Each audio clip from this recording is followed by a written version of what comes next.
Vivir libres. Libres de cualquier tipo de violencia. Mirar hacia el futuro y encontrarnos cada vez más fuertes. Sin miedo. Hagamos que suceda. Hagámoslo juntas. Llegó el momento de sumar esfuerzos, de trabajar todas y todos juntos, por una vida libre, libre de violencias. Bienvenidas y bienvenidos a Género y Política.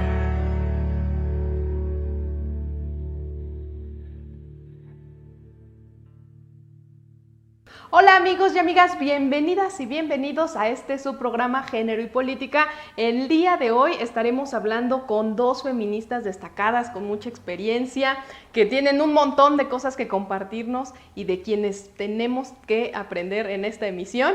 Y pues bueno, el tema es modalidades de la violencia de género. ¿Qué es?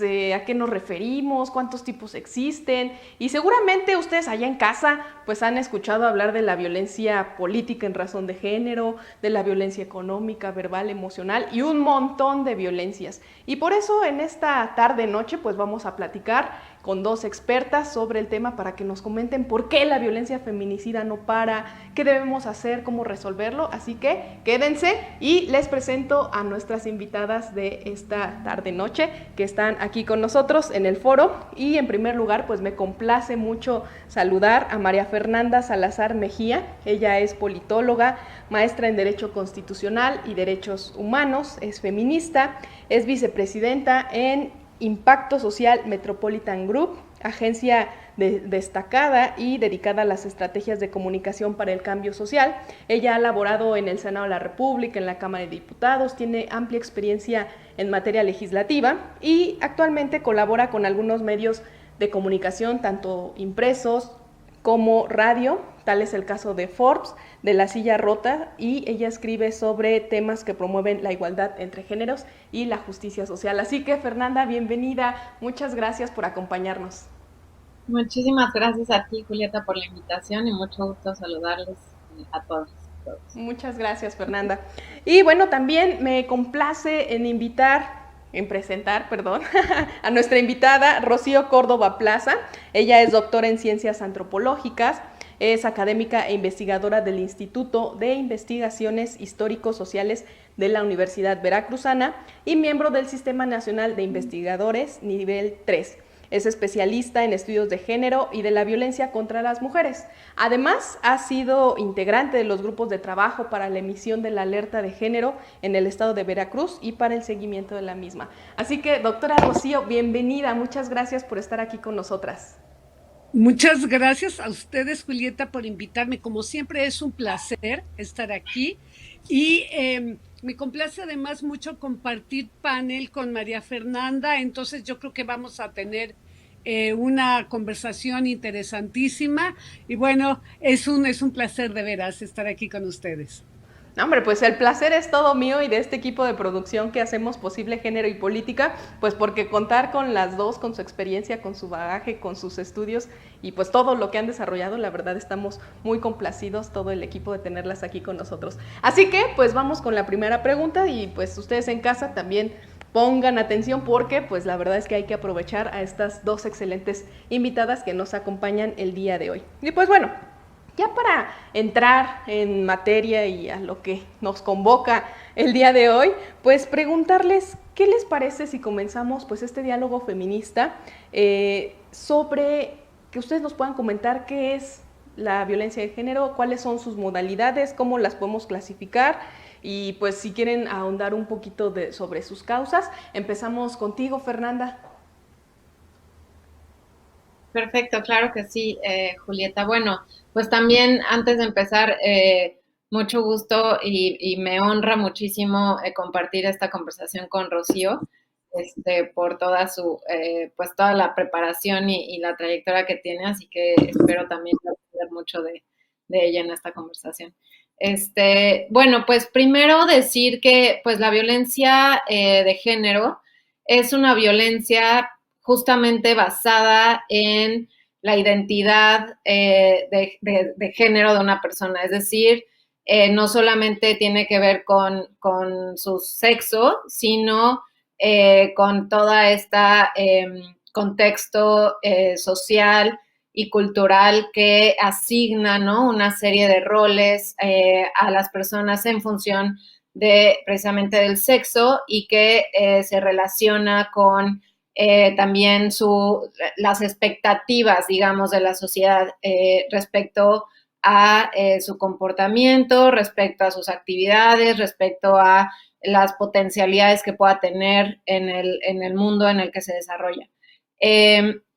Y la violencia basada en género se refiere precisamente a todos estos obstáculos y todo este ejercicio de diversas acciones concretas, pero también omisiones que impiden a una persona desarrollarse plenamente como ser humano, ¿no? Y creo que es importante decir que la violencia de género tiene esta relación muy concreta con, pues con la cultura y con las narrativas que se han construido a lo largo de la historia sobre lo que significa ser mujer, lo que significa ser hombre, y en función de eso, pues ejercen, ¿no?, desde las instituciones, en el ámbito doméstico, en el ámbito laboral, una serie de violencias que impiden a las mujeres, en este caso, pues desarrollarse, como le decía, plenamente.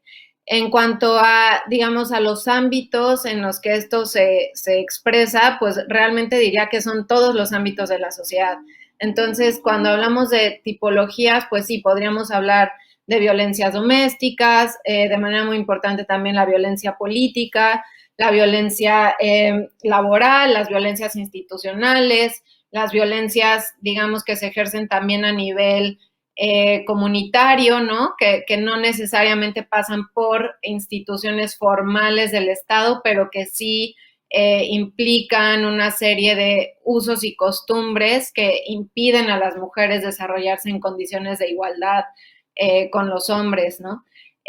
También me parece importante destacar que, pues obviamente en esta conversación nos estamos refiriendo a la violencia de género contra las mujeres, pero también necesitamos pues hacer estas distinciones en las que hay otras violencias de género, en las que personas, por ejemplo, que no se identifican como cisgénero, etcétera, pues también son expuestas a violencias propias de esas expectativas sociales que que estaba yo comentando anteriormente.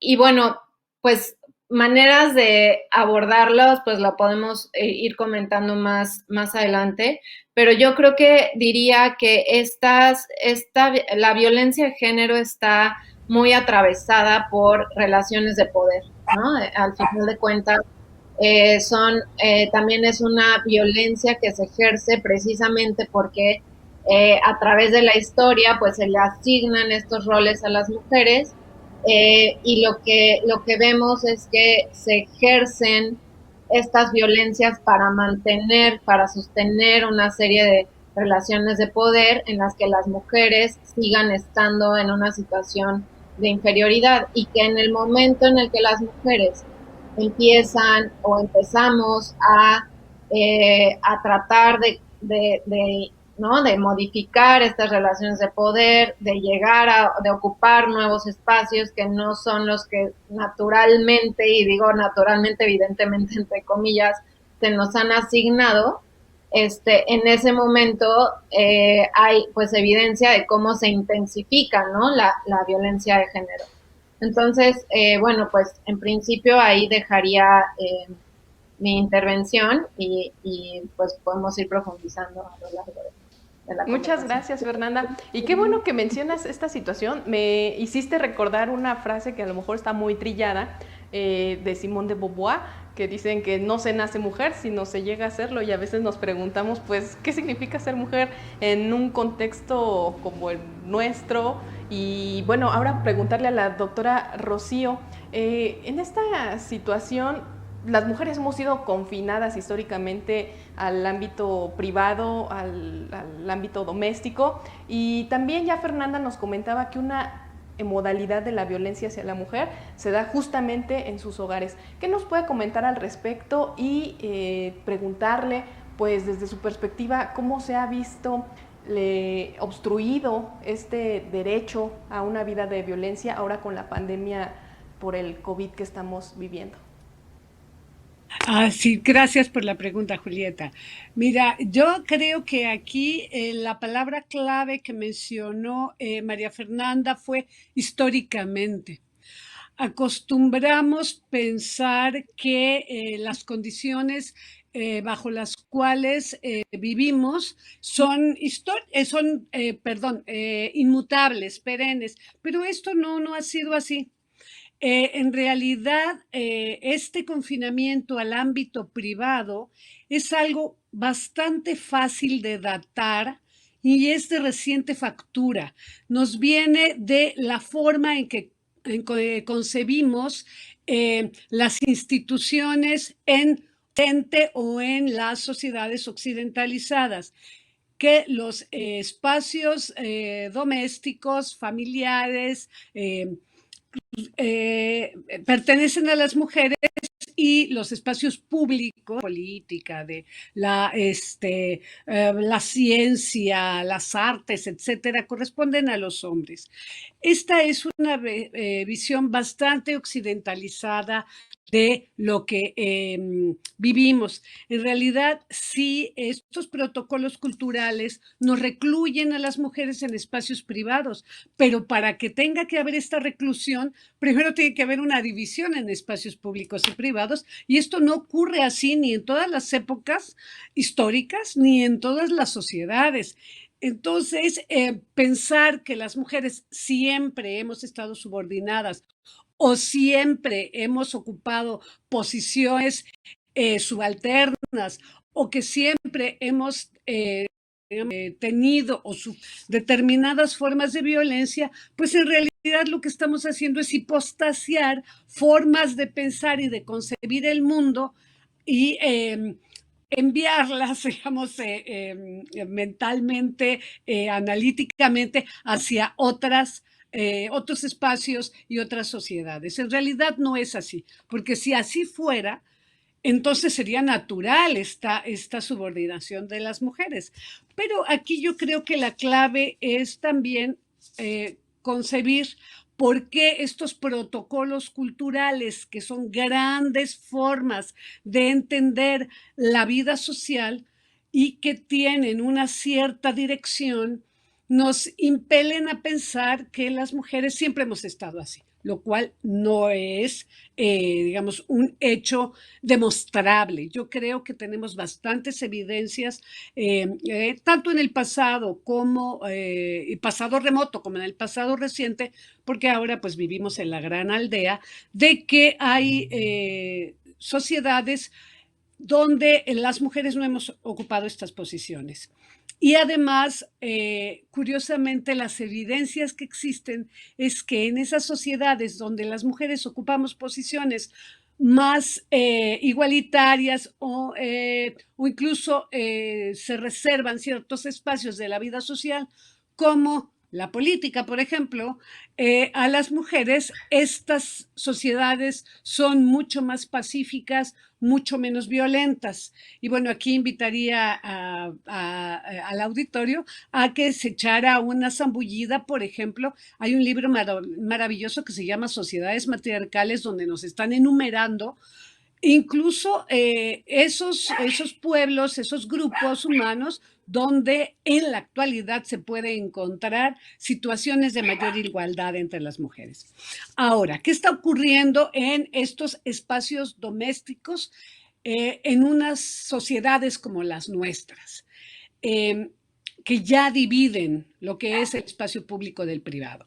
Lo que vemos allí es que el espacio privado es el menos democrático. Ahí no hay democracia, ahí no hay incidencia del Estado, ahí no hay vigilancia de lo que ocurre. Y con la frase de los platos sucios, los trapos sucios se lavan en casa, aquí podemos también observar cómo las sociedades reservan un espacio de silencio, de secrecía.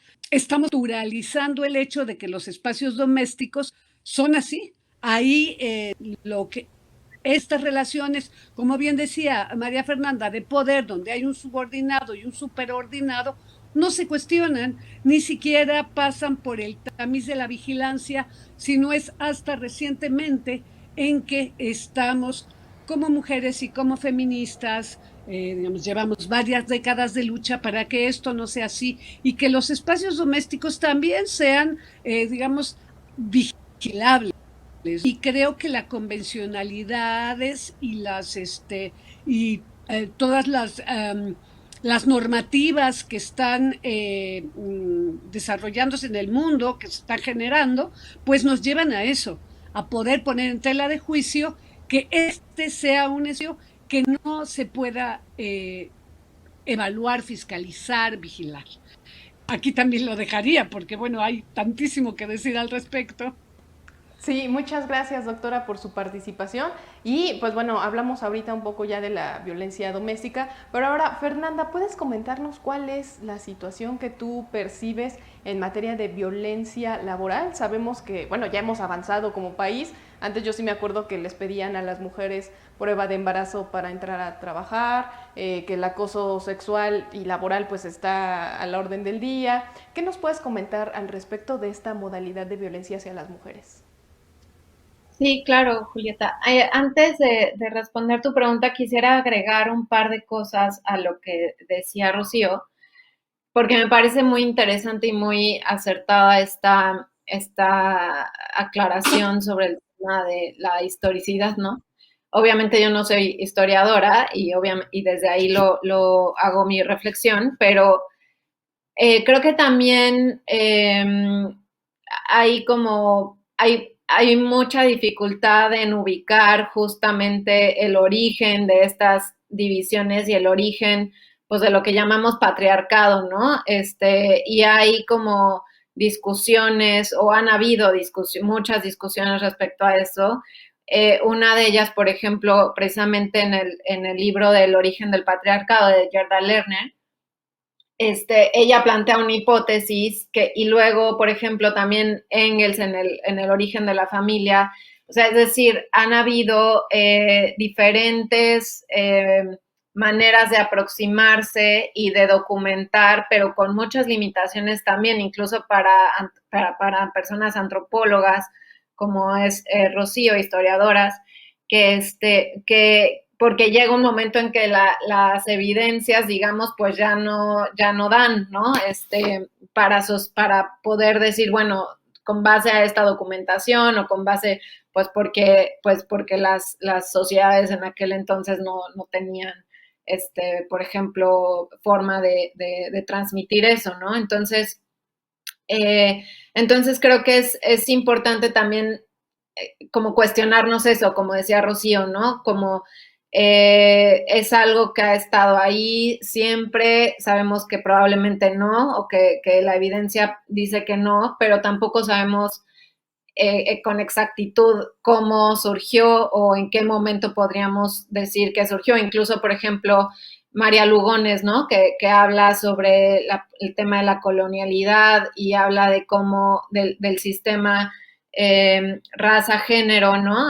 Que tiene que ver con un sistema impuesto, ¿no? A través de la colonia a un sistema que tiene que ver con todo, con la estructura de la sociedad, con la producción, etcétera, y cómo esto se impone y entonces a partir de eso empiezan a haber un montón de jerarquizaciones en torno ya no solo a categorías que existían antes, sino específicamente respecto al género, como un género binario y a la raza, ¿no? Respecto al color de piel, al origen, etcétera. Entonces, creo que es un tema bastante complejo ese de abordar, pero sí creo que es muy importante como establecer estos matices, ¿no?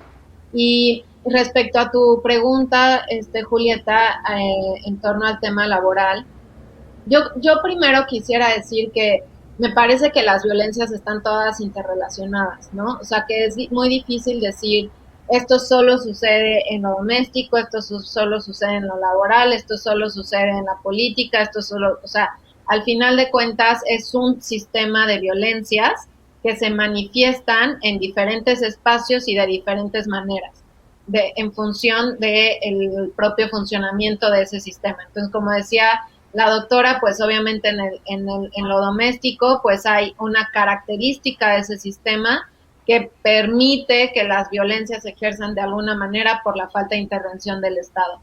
Pero también esta misma, por ejemplo, violencia laboral se expresa en maneras que están interrelacionadas también con el espacio doméstico, porque al final de cuentas, una mujer que no tiene posibilidades de tener un sistema de cuidados, ¿no? De tener, y que entonces toda la carga doméstica recae mayoritariamente sobre sus hombros, porque otra vez regresando a los roles, entonces obviamente sus posibilidades de acceder al mercado laboral son más limitadas. Eso ya de por sí es una violencia que está interrelacionada.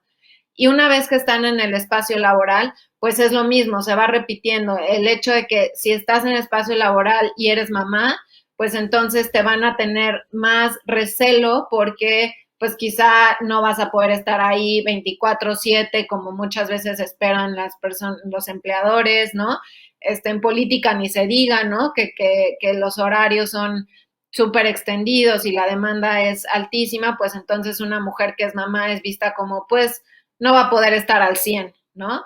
Y luego, obviamente, todo el tema del acoso sexual, del hostigamiento, que está precisamente generado por conductas machistas violentas, que a su vez lo que buscan es precisamente en la medida de lo posible mantener a las mujeres fuera de esos espacios públicos o pagando el costo de querer acceder a puestos que, otra vez entre comillas, no les corresponden, ¿no?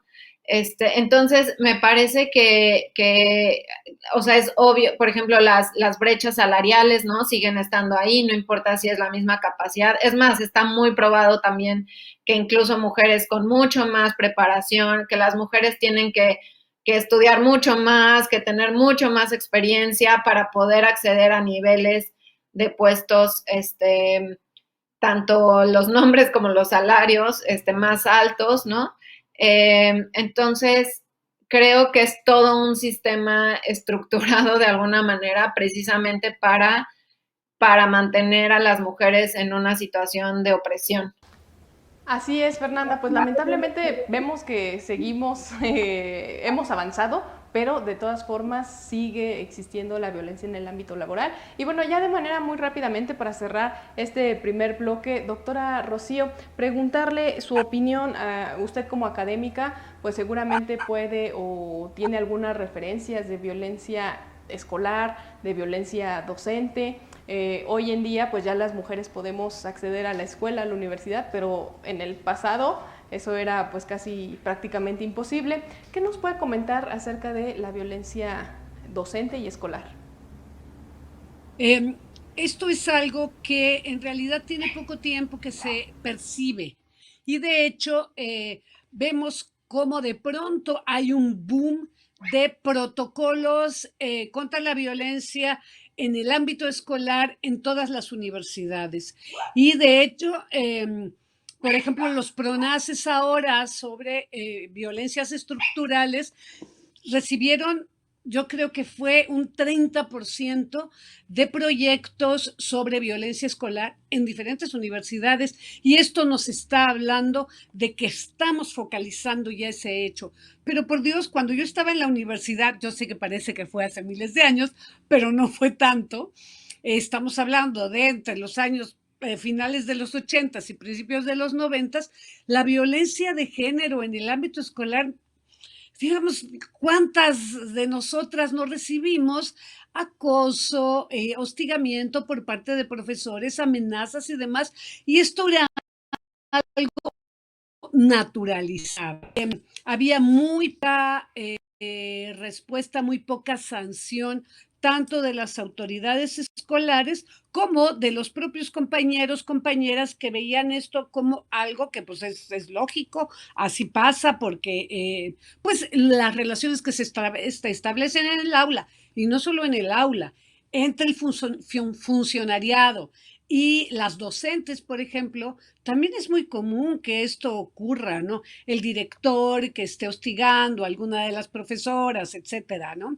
Entonces, esta forma de encarar, y creo que ya es muy poco el tiempo que queda, esta forma de definir los ámbitos de violencia están haciendo eco, o más bien confirmando lo que acaba de decir también María Fernanda.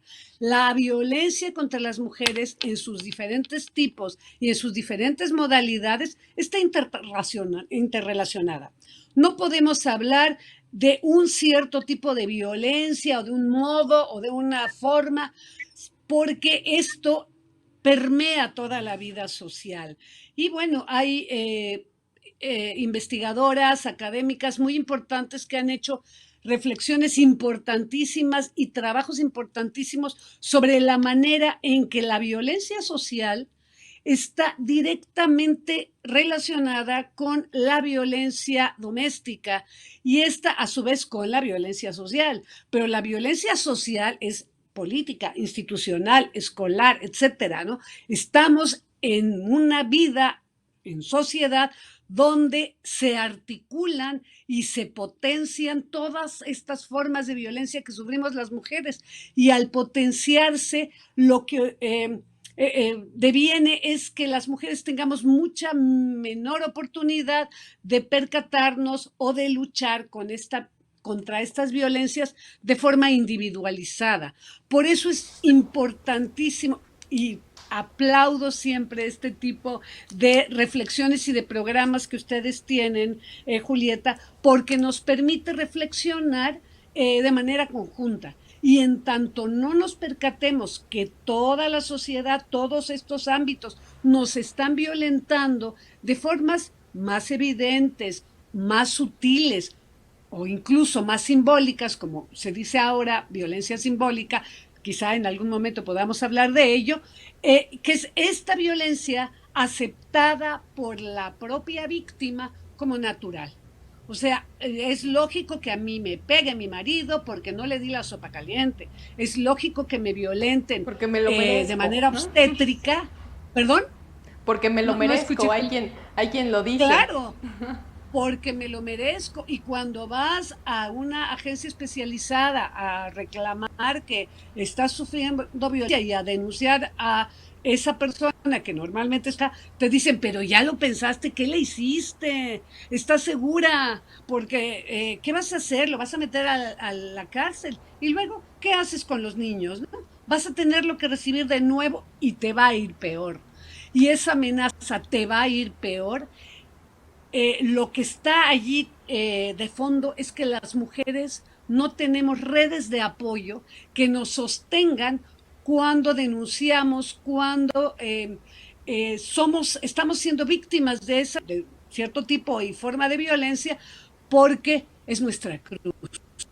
Oiga, doctora, entonces, ¿y qué le parece si ahorita vamos a un corte y antes de que siga ahondando sobre este tema, cuando regresemos nos pueda platicar? Porque esto ya de las redes de apoyo encierra ya un tipo de violencia comunitaria e institucional. Entonces, ahorita vamos a un corte y regresamos para que nos siga contando sobre ese tema, ¿sale?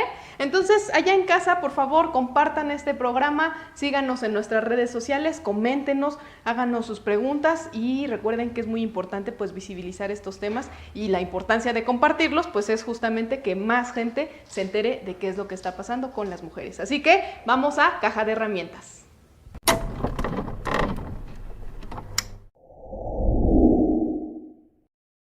Bueno, y pues vamos a la Caja de Herramientas. Este es un espacio donde les preguntamos a nuestras invitadas del día de hoy qué es lo que debemos romper como mujeres para poder acceder a una vida libre de violencia. Fernanda, ¿tú qué opinas? ¿Qué debemos romper? Yo creo que algo que es importante es desarmar nuestra propia forma de haber internalizado pues muchas de estos roles y de estas creencias respecto a lo que nos toca como mujeres, ¿no? Los roles, etcétera, y también como pues sí, este patriarcado internalizado que tenemos todas de alguna manera y que sí es un trabajo muy fuerte el tenerlo que ir, ¿no? Desarmando para poder entender mejor de qué formas operan esas violencias en nosotras. Oye, Fernanda, qué importante esto. Me gusta el desarmar el patriarcado y desarmar también los roles que la sociedad nos ha impuesto, ¿no? Rocío, ¿tú qué opinas? ¿Qué debemos romper o qué debemos cambiar? Ay, en primer término tenemos que reconocer las formas en que somos violentadas las mujeres. Muchas veces no nos damos cuenta y muchas veces en esta lucha, en este tren feminista que traemos, a veces no percibimos que las diferentes maneras en que las mujeres somos violentadas, que hay que darles de martillazos, sí. Exactamente. Y hay que reconocer cómo hay avances, dependiendo de en qué momento, en qué lugar estamos cada una. No podemos aspirar a que la misma manera, o no podemos pensar que las formas en que las mujeres son, como nosotras observamos la violencia, la van a observar todas. Entonces, primero tenemos que reconocer que hay diferentes formas y que no todas viven una violencia igual. Y por otro lado, empatizar. Creo que eso es fundamental. Yo diría reconocer, empatizar y exigir. Sí, y claro. Para eso necesitamos clavos, tornillos, sí. Y el martillo. Y una pintadita de empatía, ¿no? Porque a veces sí somos bien indolentes con las cosas que pasan en este país. ¿Alguna herramienta más que quieran agregar, que debamos destruir, romper? Pues yo diría que tal vez aprovechando que tienes un plano por ahí, pues sí. Usarlo también para imaginar formas diferentes de relacionarnos, ¿no? Formas nuevas de relacionarnos entre mujeres y también entre mujeres y hombres y en general en la sociedad, porque creo que es importante partir de pues sí, de un escenario que podría parecer a veces utópico, pero que puede ser una guía para ver por dónde queremos caminar. Así es, qué buena esta idea del plano. Y doctora Rocío, ¿alguna otra Para cosa? cerrar únicamente, yo diría que algo que también hay que desmantelar es esta cultura culpígena, que nos culpabiliza a las mujeres de ser malas esposas, malas madres, siempre malas algo. Y la culpa es la herramienta que utiliza el patriarcado para conculcar nuestros derechos y para inmovilizarlos. Mientras no podamos identificar esa culpa e identificar que es una culpa impuesta, será difícil avanzar. Así es, doctora Rocío. Bueno, pues tenemos que también romper la culpa. Aquí ya la tenemos y pues hay que romperla. Y con esta, pues regresamos con el siguiente bloque.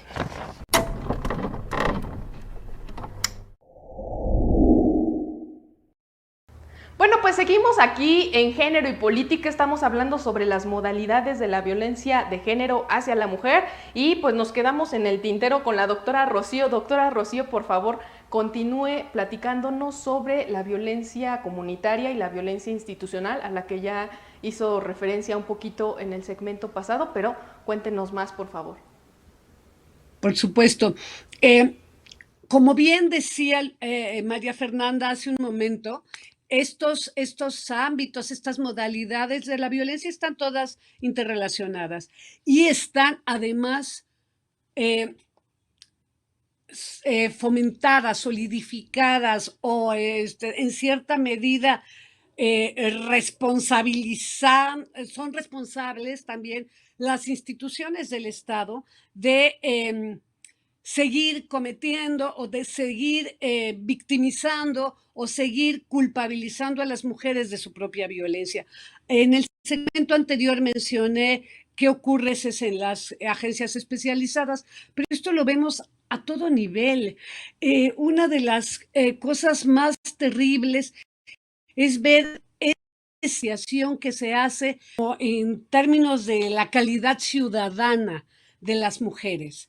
Yo estoy segura que las mujeres de los segmentos más pudientes no se ven violentadas de manera tan terrible ni tan insidiosa como las mujeres, por ejemplo, provenientes de comunidades indígenas, que sufren de unas formas de violencia espeluznantes y que nadie en realidad toma cartas en el asunto. O sea, lo que pase con una mujer indígena, quizás si sale en los medios, ya una indígena y tuvo que parir en el pasto fuera de una clínica del IMSS porque simplemente no querían recibirla o le dijeron que no era todavía momento, ¿no? Del parto.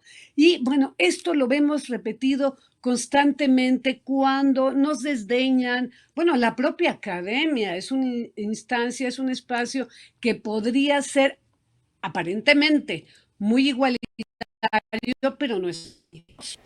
Hemos tenido a la historia de la universidad 5 rectoras, ¿no? Y ellas han tenido que agregar corriente. Entonces, bueno, esto nos está indicando la falta de espacios y de reconocimiento al papel de liderazgo que podemos tener las mujeres. Así es, doctora Rocío. Y ahora que comenta eso de las rectoras, estoy haciendo memoria y creo que no recuerdo a ninguna rectora de la UNAM, que es la Universidad pues, Nacional de México. Entonces ahí no. Ya habrá alguna tarea, ¿no? Pero bueno, continuamos contigo, Fernanda. Fernanda, cuéntanos por favor, ahorita se han estado llamando o visibilizando nuevas modalidades de violencia, como es la violencia política, la violencia digital e incluso la violencia mediática. ¿Qué nos puedes comentar al respecto?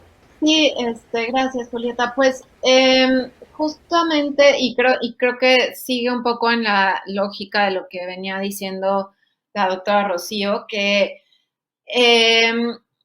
yo insistiría en decir que al final cada una de estas formas de violencia lo que nos muestran son disputas, ¿no? Disputas por mantener el poder y el control sobre los espacios. Y pongo ejemplos, ¿no? Ahorita, hablando de violencia política, pues estamos en una época, pues, histórica en la que las mujeres han alcanzado paridad en diferentes espacios, ¿no? En el Congreso, en los congresos estatales, se ha avanzado muchísimo en los porcentajes de presidentas municipales, hay por primera vez un poco más de gobernadoras de las que habíamos venido teniendo en años pasados y en elecciones pasadas, y sin embargo lo que vemos es que, por ejemplo, en las cámaras del Congreso no hay una sola mujer coordinadora parlamentaria.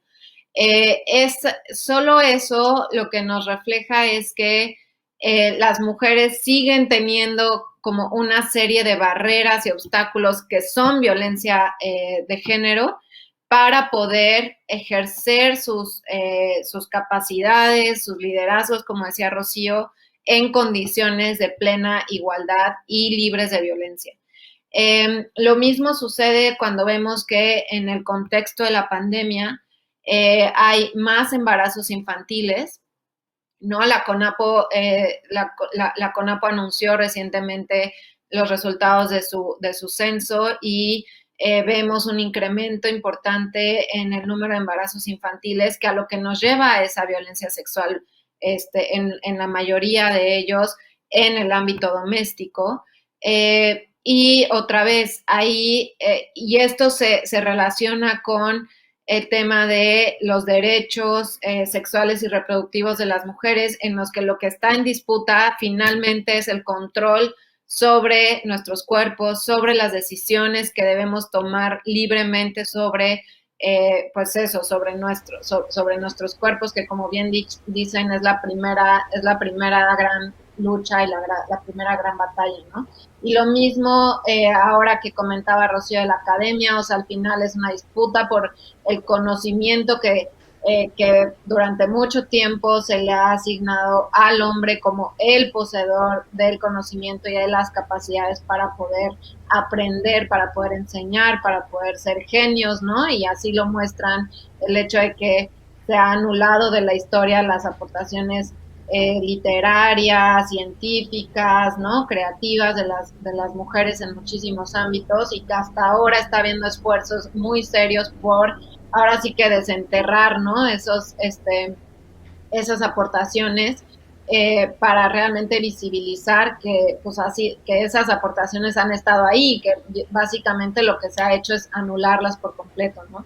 Y pues yendo al tema de la violencia digital, pues me parece que la violencia digital es el nuevo fenómeno relacionado no necesariamente con como una nueva aparición de una violencia, sino es la expresión de todas estas violencias, pero en un nuevo espacio y en un nuevo canal, pues porque hoy es digamos, lo que rige, digamos, a nuestras sociedades, ¿no? O a una buena parte de nuestras sociedades que tienen acceso a estas herramientas, pues es ahí donde se manifiesta esta violencia, que claro, tiene características que en algunas dimensiones resultan muy graves, porque es el anonimato, es el estar sembrando el miedo, el estar incrementando el temor, el estar manteniendo el hostigamiento a la opinión de las mujeres, la presencia pública de las mujeres, y lo mismo pasa en muchos medios de comunicación, es decir,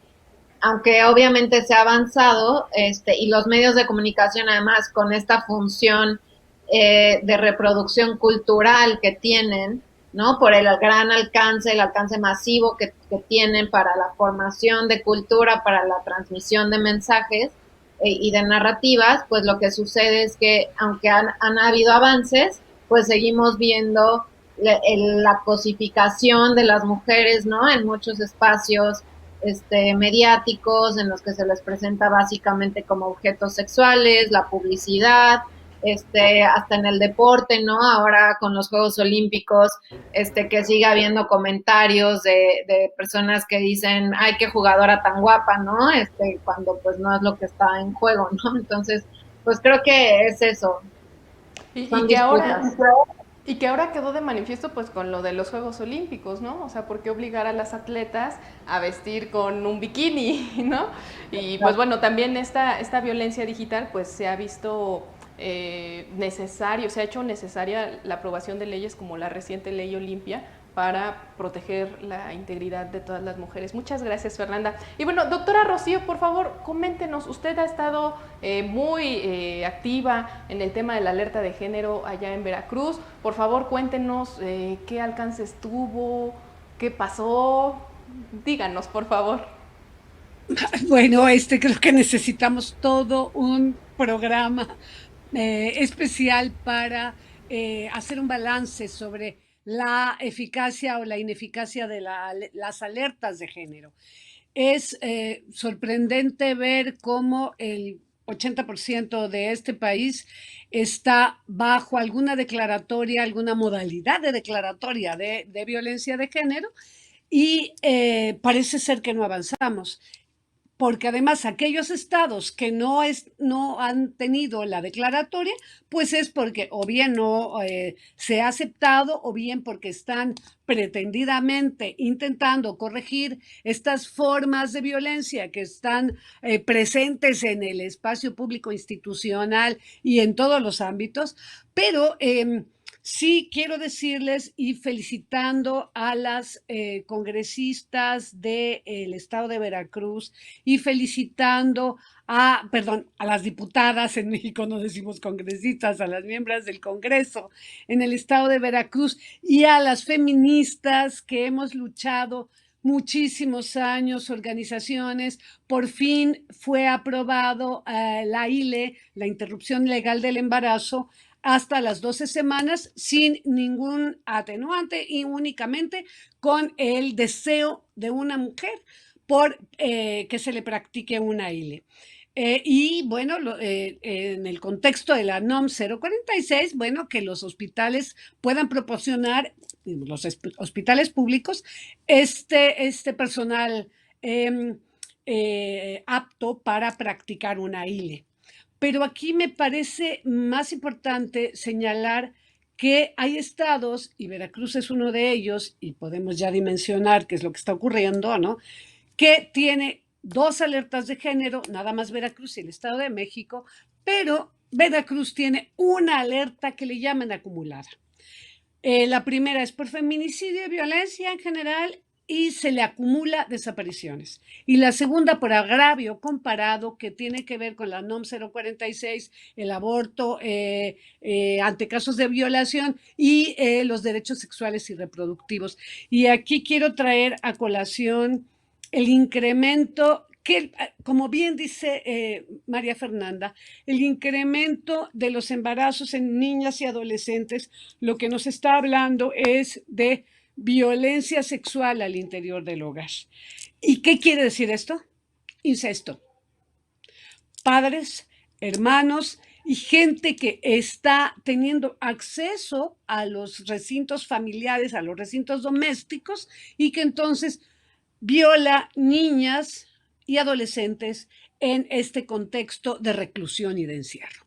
Y creo que eso tenemos que atenderlo porque está habiendo una alza en el número de embarazos adolescentes.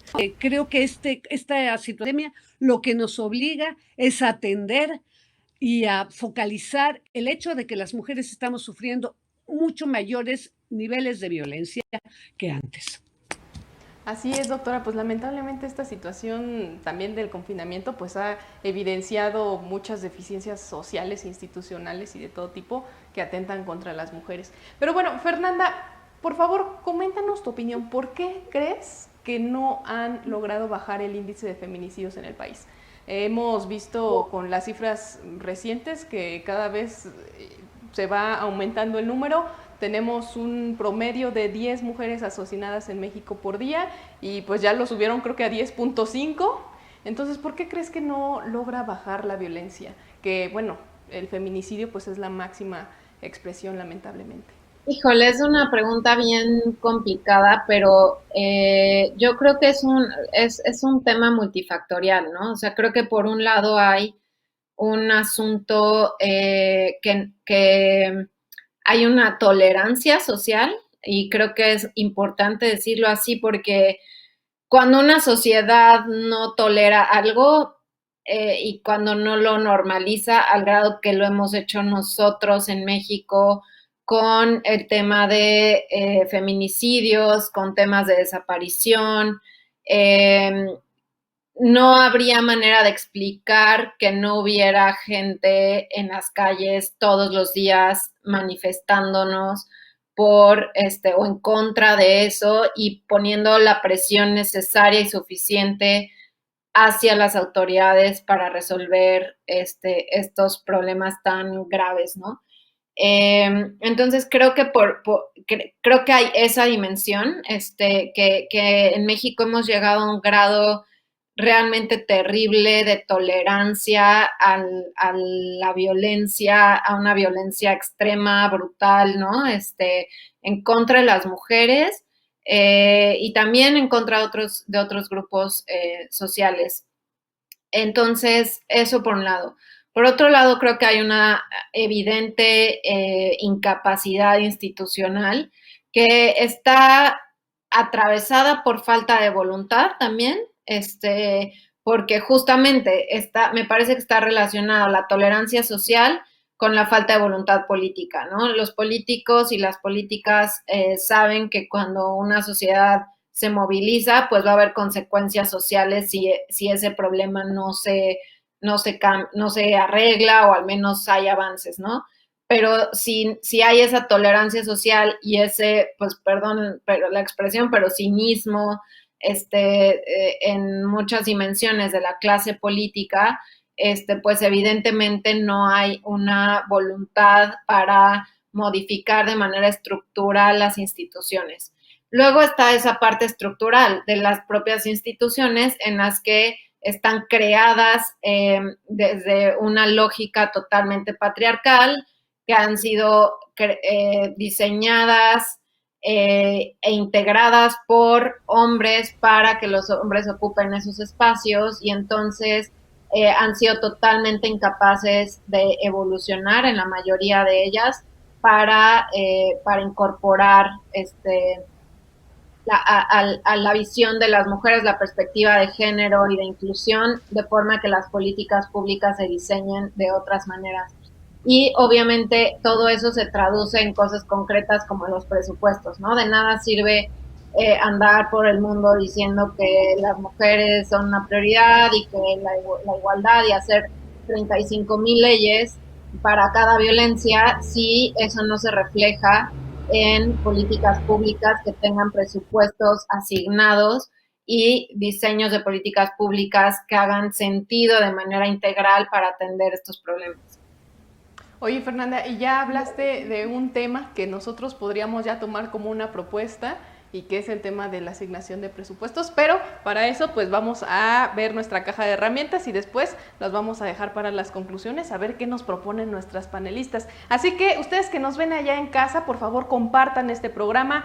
Gran parte de la violencia pues es porque a veces ni nos damos cuenta de que existe, o ya la normalizamos y la permitimos tanto, como ya lo han señalado nuestras panelistas el día de hoy. Así que por favor compártelo y pues coméntalo, y te esperamos aquí con tus comentarios. Así que vamos a la caja de herramientas.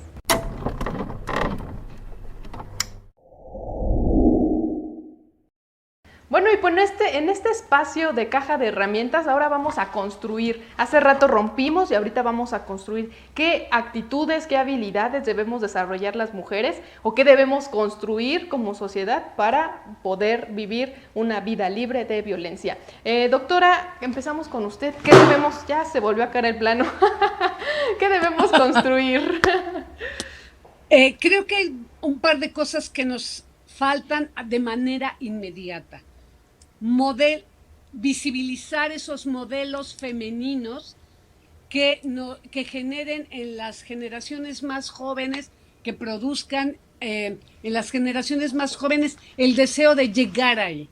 Esta cuestión que ahora se dice de manera un poco despreciativa, desdeñosa, aspiracional, ¿dónde aspiramos a estar como mujeres?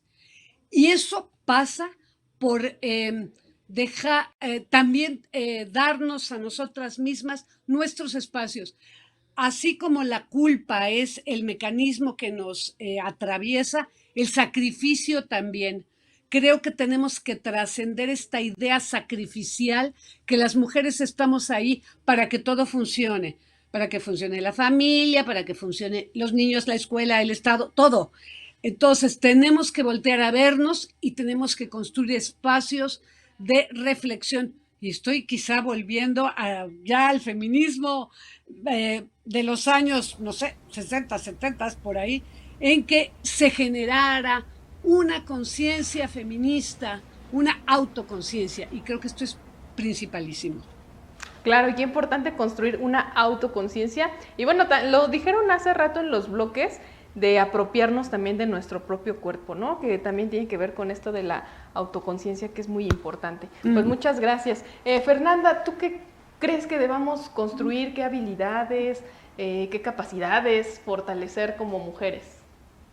Yo diría algunas que están muy relacionadas de alguna manera con lo que decía Rocío, pero pueden ser, por ejemplo, aprender a poner nuestros límites, o sea, saber reconocer cuáles son nuestros límites y en qué momento tenemos que decir no a las circunstancias que estamos enfrentando y viviendo, porque a veces de ahí parte el hecho de evitar continuar exponernos a formas de violencia. Y a veces hemos estado tan sujetas, hemos sido tan instruidas en ignorar a nuestros cuerpos, en ignorar nuestro criterio, en ignorar nuestra intuición, que decimos, ay no, yo qué exagerada estoy siendo, y no, yo creo que tenemos que aprender a que en el momento que algo no se siente bien, que en el momento que algo es incómodo, que en el momento que algo nos está ofendiendo, lastimando, etcétera, podamos decir con claridad no y dar ese primer paso para frenar cualquier posibilidad de violencia, ¿no? Luego también creo que hay que construir redes de apoyo, como lo decía en algún momento Rocío. Y también creo que, también relacionado con esta idea de sacrificio que decía Rocío, creo que es importante que invirtamos tiempo, recursos de todo tipo en nosotras mismas, en nuestros deseos, en nuestras aspiraciones.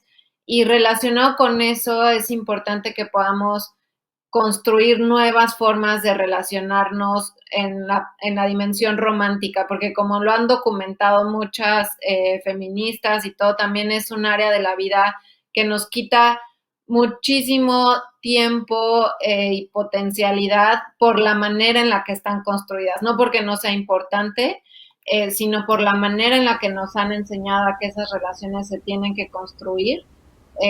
Nos aleja de nosotras mismas, nos hace olvidarnos de lo que somos, de lo que queremos y eso pues siempre termina reproduciendo y fortaleciendo al patriarcado. Así es, Fernanda, y qué bueno que nos mencionas esta idea de poner límites, por eso acá tenemos esta cintita que pues sirve para delimitar ciertas áreas y qué importante también lo que mencionas. Ustedes coinciden, y acá tenemos cementos, se me ocurre que también pudiéramos empezar a construir y a hacer mucho más fuerte y sólida nuestra autoestima como mujeres, porque a veces también por ahí hemos sido tan violentadas que emocionalmente pues ya se creen muchas mujeres incapaces de lograr sus metas y objetivos. ¿Qué opinan ustedes de esto? ¿Creen que sí necesitemos el cemento para fortalecer nuestra autoestima o creen que no? Por supuesto, una de las principales formas de subordinar, subalternizar no solamente a las mujeres, sino también, digamos, a ciertos segmentos de la población es decirles no sirves. Y esto lo vemos en casos como, por ejemplo, aquella mujer que era una doctorante en Chiapas, que vestía su traje típico y no la dejaron entrar, digo, independientemente que sea doctorante, pero una mujer pues que estaba en proceso de ser una académica completa y reconocida, que no la dejen entrar a un restaurante, ¿no?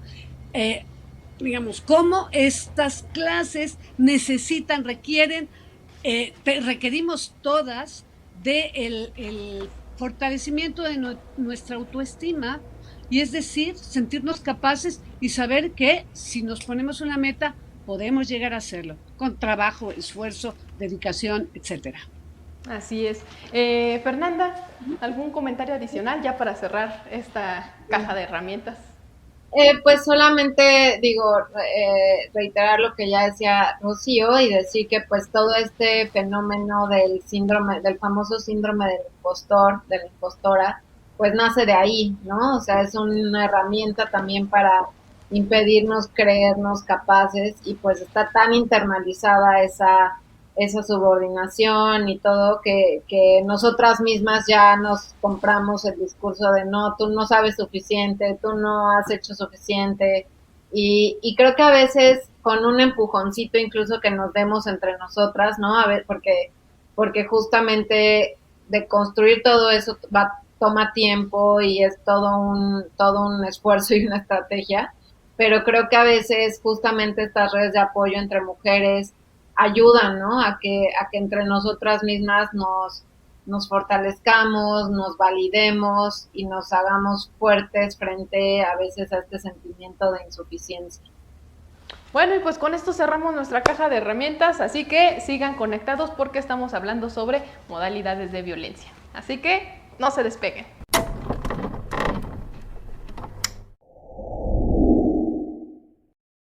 Bueno, y pues ya estamos aquí en el tercer segmento de este programa. Estamos hablando sobre las modalidades de la violencia de género, específicamente hacia las mujeres. Y pues bueno, preguntarles a nuestras invitadas. Empezamos contigo en este bloque, Fernanda. ¿Qué propones? ¿Qué debemos hacer? Tanto partidos políticos, sociedad, gobierno.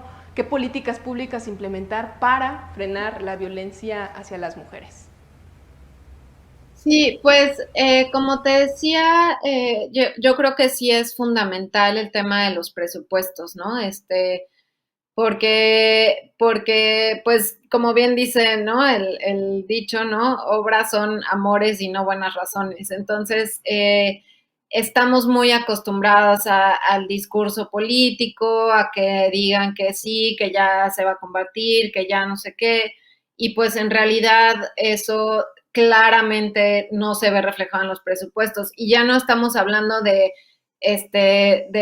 ni siquiera de pedir eh, imaginando que no hubiera un aumento de presupuesto, que evidentemente es necesario aumentarlo, pero ni siquiera en la manera en la que hoy en la actualidad se etiqueta el presupuesto es lógico, ¿no? Es decir, hay cosas que se etiquetan como temas de igualdad de género, que es simplemente personas en la nómina que son mujeres y entonces ya eso lo están considerando como si fueran temas de igualdad de género. Es absurda realmente ahorita la manera en la que se está generando esas etiquetas y cómo están buscando permanentemente cubrir, ¿no? Pues sí, digamos, jugar al cinismo absoluto, para decir que están cumpliendo con algo que está en la ley, pero en realidad no se está cumpliendo y por lo tanto no se pueden esperar resultados diferentes porque lo que está especificado en las leyes, pues no se está respetando, ¿no? Lo mismo que ha pasado en otros aspectos cuando se habla de el famoso porcentaje para la ciencia. O sea, ahí hay un tema muy importante que abordar desde la visión del Estado mexicano, de cómo se manipulan los presupuestos y cuáles son las prioridades del Estado en las que hoy por hoy las mujeres parece que no estamos teniendo suficiente incidencia para que eso se modifique. Entonces, para mí eso es súper fundamental. Y por otro lado, también diría que hay que revisar muy bien toda esta tendencia a hablar de las capacitaciones, porque se habla permanentemente de capacitaciones en temas de género, que si en el Congreso, que si en el Poder Judicial, que si en los municipios, que si en el Poder, en la administración pública, pero nadie está poniendo atención en cuál es el impacto real de esas capacitaciones, a quiénes está contratando para esas capacitaciones, cuál es el seguimiento al proceso de capacitaciones, que podamos decir, ok, del punto A al punto Z pasó esto, y realmente eso no está existiendo. Se están invirtiendo millones y millones de pesos en capacitaciones que nadie sabe bien a bien en dónde están parando, ni por supuesto el impacto real que están teniendo tanto en los funcionarios y en las instituciones y el objetivo último en las mujeres que están viviendo diferentes formas de violencia. Oye, qué importante esto que mencionas, pues a veces se hacen programas y programas y programas y nadie sabe qué pasa y creo que sí, efectivamente un factor importante es la implementación de evaluaciones a desarrollarse y por supuesto el tema de presupuesto. Pues muchas gracias, Fernanda, qué importantes propuestas nos acabas de brindar. Y doctora Rocío, por favor, ¿qué propone usted? ¿Qué debemos hacer?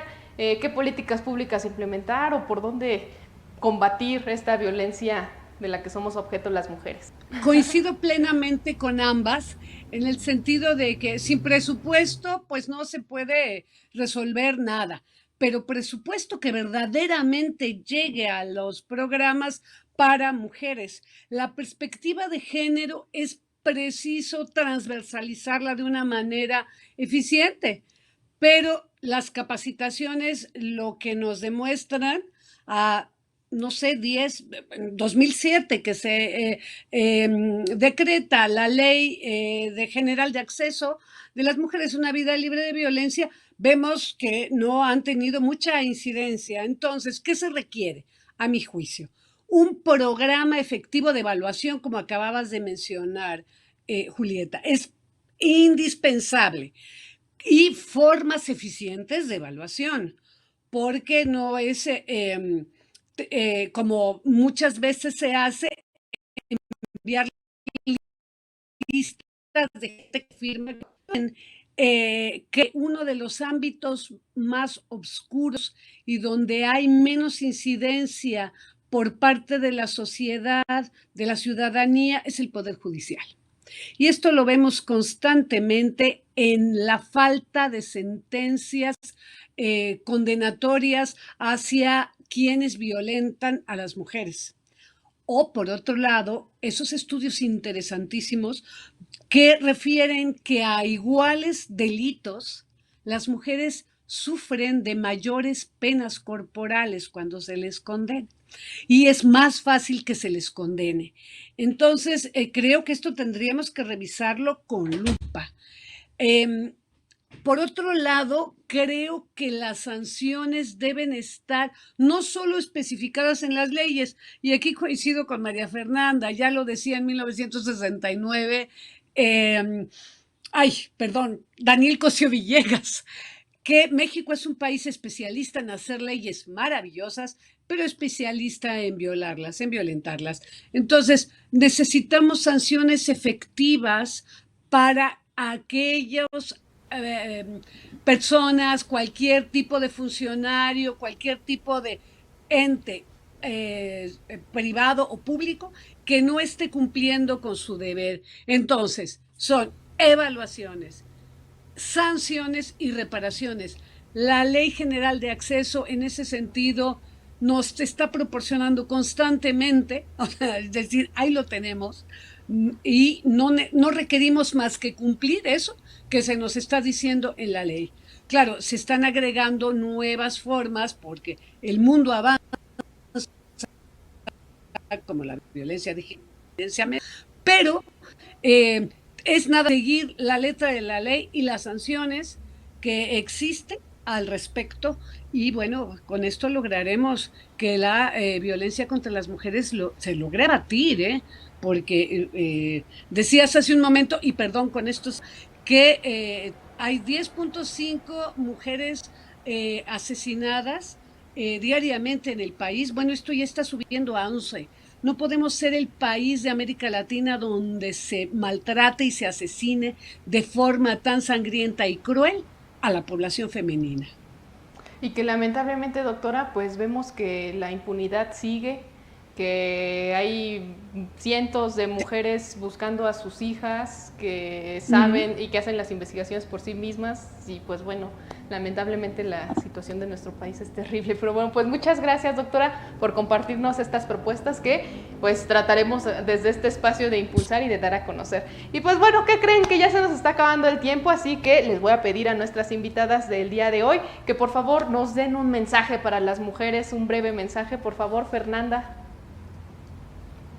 Gracias, Julieta. Pues un gusto compartir este espacio con la doctora Rocío y contigo y con todo el público que nos estará escuchando. Y pues yo para cerrar quisiera dejar también una reflexión en torno a cómo a raíz de la política de militarización en el país también ha incrementado y se han modificado las formas de violencia hacia las mujeres, ¿no? Organizaciones como Intersecta han dejado han hecho estudios muy interesantes sobre cómo cuando tradicionalmente era el espacio doméstico en donde más se experimentaba la violencia y sobre todo la violencia también feminicida, hoy por hoy esa violencia se está repartiendo también de manera prácticamente igual en el espacio público, si no es que más. Y eso tiene una relación directa con la política de militarización. Entonces, creo que eso también debería estar en el centro de la discusión, porque finalmente hay una deuda institucional y del Estado mexicano con las mujeres y con la población en general, las mujeres y las niñas y los niños y la población en general, en cuanto a la seguridad, ¿no? Y desafortunadamente no se ha invertido tampoco en diseñar una política que permita a las personas que estén seguras, que se sientan seguras y que por lo tanto las libertades estén garantizadas. Entonces creo que también ese es otro componente que hace falta reflexionar mucho y creo que lo que nos toca es pues seguir hablando de estos temas, pero también generando mucha presión hacia las instituciones, y también creo que es importante trabajar en los ámbitos todavía familiares y cambiar y trabajar también mucho con los hombres, porque también en el centro de esta problemática está una idea de lo que es la masculinidad que sigue reproduciendo estereotipos de hombres violentos que tienen que ejercer poder sobre las mujeres. Así es, Fernanda. Pues muchas gracias por acompañarnos en esta transmisión. De verdad, muchas gracias por compartirnos tu experiencia y tu conocimiento. Y doctora Rocío, por favor, sus conclusiones o algún mensaje que quiera darle a las mujeres. Ay, pretendo ser muy breve, aunque no lo parezca. Dice Jeffrey White en un texto magnífico, la forma en que una sociedad, un Estado trata a su población más vulnerable es la importancia que le está dando a esa igualdad o a ese interés en que esa población vulnerable deje de serlo. Que las mujeres en todos los sectores sociales continuemos siendo la población más vulnerable. Claro, niños, niñas, indígenas, hay niveles de vulnerabilidad, pero de todos esos grupos, las mujeres son las más vulnerables. Entonces, yo creo que tenemos que exigir y exigir de manera colectiva. Sabemos que los logros y los avances en los procesos de ciudadanización y de autonomización no son logros colectivos. Tenemos que dar la lucha de manera frontal y colectiva. ¿Y esto qué significa? Unirnos como mujeres y entender la causa de las otras. De pronto se ve mucha denostación en redes sociales, violencia mediática, por ejemplo, en esas mujeres jóvenes que están exigiendo sus derechos y que nos dicen cosas tan importantes como primero las mujeres y luego las paredes. Entonces, entender qué es lo que han padecido y hemos padecido todas y cada una de nosotras de manera diferenciada, es cierto, que y a vincularnos de manera emocional con las demás mujeres. Por supuesto, no podemos dejar de lado, y creo que cerró magníficamente Fernanda, con la población masculina. Los hombres tienen que entender su responsabilidad como productores de violencia y como no solo productores, reproductores e incrementadores de esta violencia. Y bueno, esto sí creo que es un deber del Estado reconocerlo y dar las herramientas precisas o que conduzcan pues a reconocer que como más de la mitad de la población de este país no podemos estar en esta situación. Así es. Pues muchas gracias, doctora Rocío, por compartirnos su experiencia, por compartir en esta transmisión con nosotros, y de verdad muchas gracias a ambas. Y bueno, finalmente les quiero hacer una pregunta indiscreta pero importante. ¿Ustedes se han sentido violentadas? Uf, 1000 veces. ¿Y tú, y en todos los ámbitos. Sí, claro. Sí, claro. Perdón por haber empezado, pero llevo toda mi vida siendo violentada en el espacio público, siendo tocada, siendo ofendida en el trabajo, en la escuela. Y bueno, también reconozco que gracias a Dios que gracias al feminismo que me puso en este camino, he sido capaz de reconocer la violencia.